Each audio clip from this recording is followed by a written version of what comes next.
Hello friends, welcome to पास करो test. आज के हमारे जीके मॉक टेस्ट 11 में हम करने जा रहे हैं वो क्वेश्चंस अटेम्प्ट जो सैनिक स्कूल एंट्रेंस एग्ज़ाम में आ चुके हैं। सारे के सारे क्वेश्चन बहुत ही इंपॉर्टेंट हैं और ये कई बार अलग अलग दूसरे एग्ज़ाम्स में भी रिपीट हो चुके हैं और इनकी बहुत ही प्रोबेबिलिटी है कि ये आगे भी आने वाले अलग अलग एग्ज़ाम्स में रिपीट हो सकते हैं। तो वीडियो को लास्ट तक देखिए और सभी क्वेश्चंस अटेम्प्ट कीजिए। चलिए शुरू करते हैं आज की हमारी क्विज। हमारा पहला क्वेश्चन है, in Mahabharata Arjun was the son of. Mahabharata में अर्जुन किसके पुत्र थे? A Pandu, B Shakuni, C Duryodhan और डी भीष्म। तो इस क्वेश्चन का सही आंसर है option A Pandu. Next question, atom bomb was dropped in Hiroshima on. Hiroshima पर परमाणु बम गिराया गया था, इनमें से कौन सी तारीख थी? 6 अगस्त 1945, 2 अगस्त 1945, 2 अगस्त 1944 या इनमें से कोई भी नहीं। और इस क्वेश्चन का सही आंसर है ऑप्शन ए 6 अगस्त 1945 को हिरोशिमा पर परमाणु बम गिराया गया था। किसने गिराया था? अमेरिका ने गिराया था। हिरोशिमा कहाँ पर है? जापान में है। The currency used in Bangladesh is. Bangladesh में कौन सी मुद्रा का प्रचलन है? बांग्लादेश में कौन सी मुद्रा है? ए टका, बी पैसा, सी रूबल या डी इनमें से कोई नहीं। तो बांग्लादेश में कौन सी करेंसी है?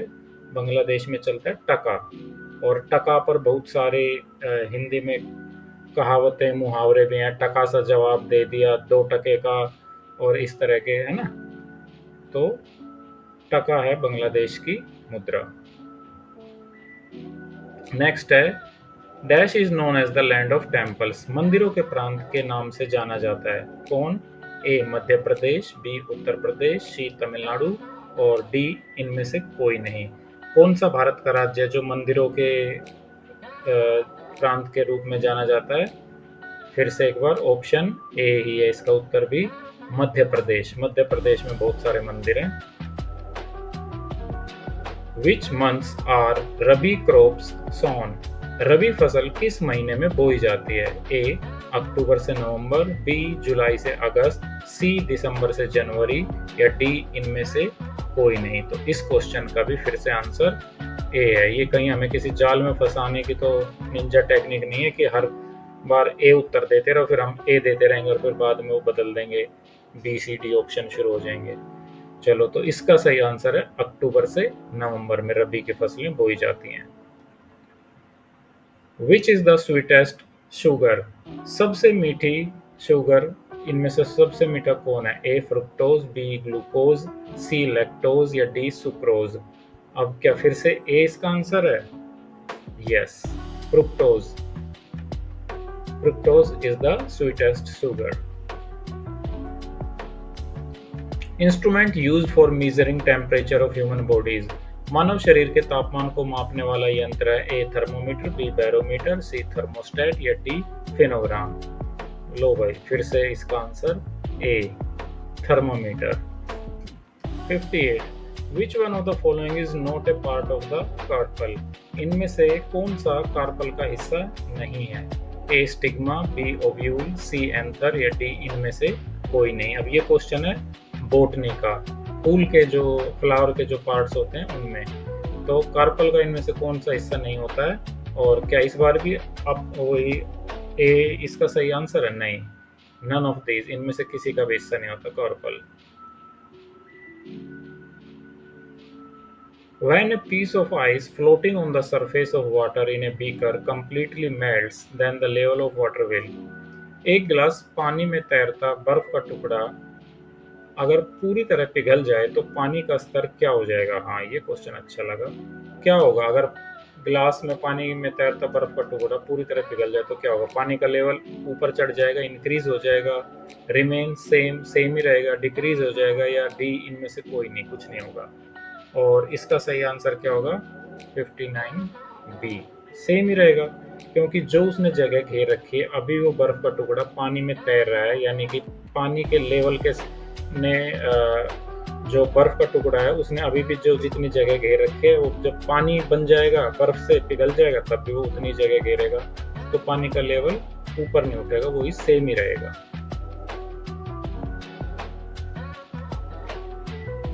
Which of the following will demagnetise a magnet? किसी चुंबक के चुंबकीय गुण को खत्म करने के लिए इनमें से किसे अपनाया जाएगा?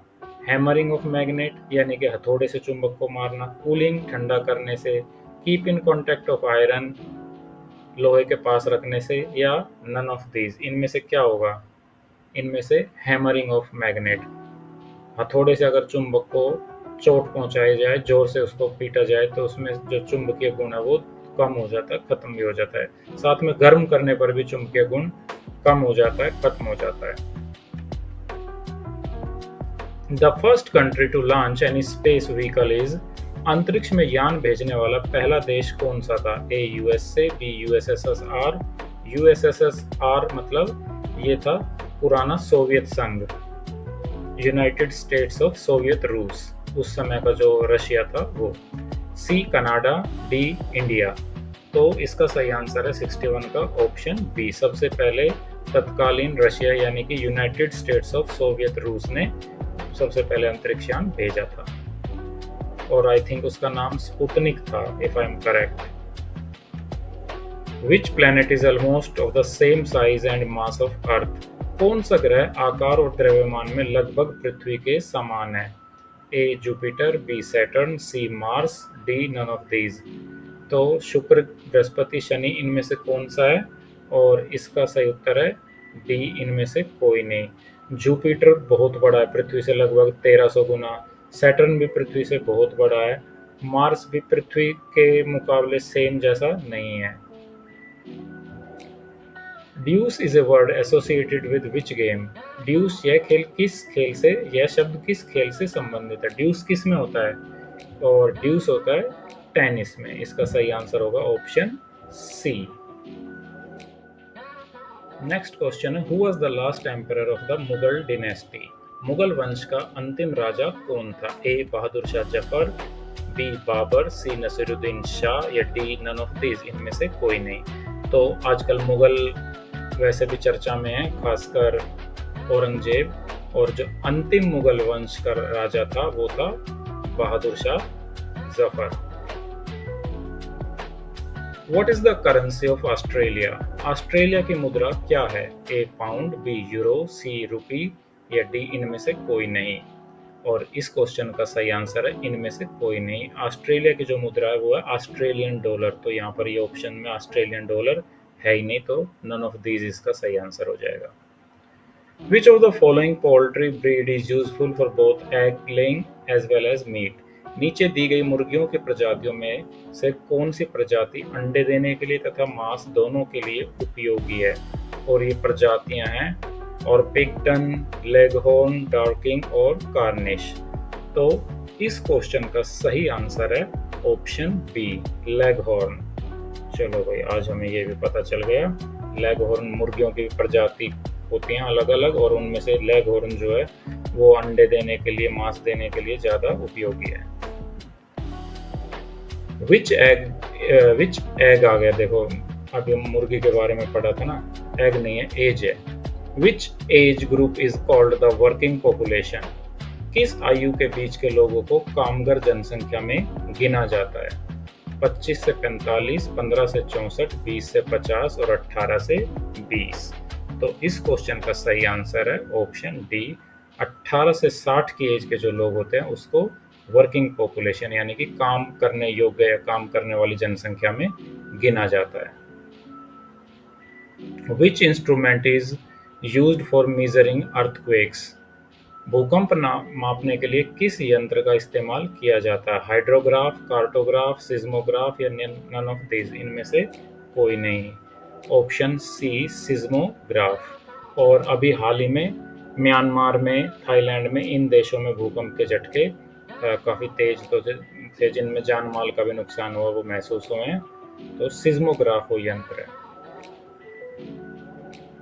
What is the age of retirement of the Supreme Court judges? सर्वोच्च न्यायालय के न्यायाधीशों की सेवानिवृत्ति की आयु क्या है? 62, 65, 63 या 60? और इसका सही आंसर है ऑप्शन बी, 65। हमारा नेक्स्ट क्वेश्चन है, which is the largest ocean of the world? विश्व का सबसे बड़ा महासागर कौन सा है? A Indian ocean, B Atlantic ocean, C Pacific ocean या डी सदर्न ओशन? तो दुनिया का सबसे बड़ा महासागर है ऑप्शन सी पैसिफिक ओशन या प्रशांत महासागर। और दुनिया का सबसे बिजी व्यस्त महासागर है अटलांटिक महासागर। इसमें से सबसे ज्यादा शिप्स होकर गुजरते हैं। Which metal is obtained from bauxite? Bauxite खनिज से कौन सी धातु प्राप्त होती है, या बॉक्साइट इनमें से किसका और है? अयस्क है। Option A iron, B aluminium, C copper और डी लेड। तो बॉक्साइट जो होता है वो एल्युमिनियम का और होता है। Which of the following does not cause loss of forest? नीचे लिखे हुए कारणों में से कौन जंगलों की बर्बादी के लिए जिम्मेदार नहीं है? Deforestation, disease and insects, acid rain, none of these. और सही आंसर इनमें से होगा नन ऑफ दीज, क्योंकि ये सारे कारण जो ऊपर वाले हैं ये तो जंगलों की बर्बादी के लिए जिम्मेदार है। डिफॉरेस्टेशन, एसिड रेन तो है ही, साथ में इंसेक्ट्स और डिजीज भी। जैसे इंसेक्ट्स, जंगल में पेड़ों पर दीमक लग जाती है और दूसरे इंसेक्ट्स होते हैं जो उनको पेड़ों को खत्म कर देते हैं। Colour of the I is given by, आंखों का रंग किसके कारण होता है? Sclera, cornea, iris, प्यूपिल। तो आंखों का जो कलर होता है वो आइरिस में मेलेनिन की मात्रा, मेलेनिन की क्वांटिटी उस पर डिपेंड करता है। किसी की आंखें नीली, हरी, बिल्कुल ब्लैक या थोड़ी भूरे रंग की होती हैं तो वो आइरिस की वजह से होती हैं। When a charge creates an opposite electrical charge on a nearby material, it is called charging by। जब एक चार्ज पास रखी वस्तु पर अपने से उलट विद्युत चार्ज पैदा कर देता है तो उसे कौन सा चार्ज कहते हैं? कंडक्शन, इंडक्शन, फ्रिक्शन या कन्वेक्शन? तो इसका सही आंसर होगा ऑप्शन बी इंडक्शन। फ्रिक्शन से कौन सा होता है? जब दो चीजों को आपस में रगड़ा जाए और उनमें चार्ज उत्पन्न हो जाए तो वो फ्रिक्शन से होता है। Sound will travel fastest in which medium? ध्वनि की गति किस माध्यम में सबसे तेज होती है? A solid, B air, C liquid या डी वैक्यूम? तो साउंड जो है वैक्यूम में तो वो ट्रेवल ही नहीं कर सकता। जैसे चांद पे होता है, चांद पे वैक्यूम है, कोई मीडियम नहीं है, तो साउंड ट्रेवल ही नहीं करता है। साउंड में जितना ज़्यादा डेंस मीडियम होगा उतनी ज़्यादा उसकी स्पीड ज़्यादा होगी। तो सॉलिड जो है उनमें ध्वनि की गति सबसे तेज होती है। तो फ्रेंड्स 15 मिनट से भी कम टाइम में हमने ये 25 क्वेश्चंस अटेम्प्ट कर लिए, उनके आंसर जाने और उनसे रिलेटेड दूसरी एक्स्ट्रा भी जानकारी हमें मिली। तो आई होप कि ये क्वेश्चंस आपके काम आएंगे किसी आगे टेस्ट में। और हम पास करो टेस्ट पर लगातार आपके लिए ऐसे यूज़फुल और इम्पोर्टेंट वीडियोस लेकर आ रहे हैं। तो please like, share and subscribe pass करो टेस्ट।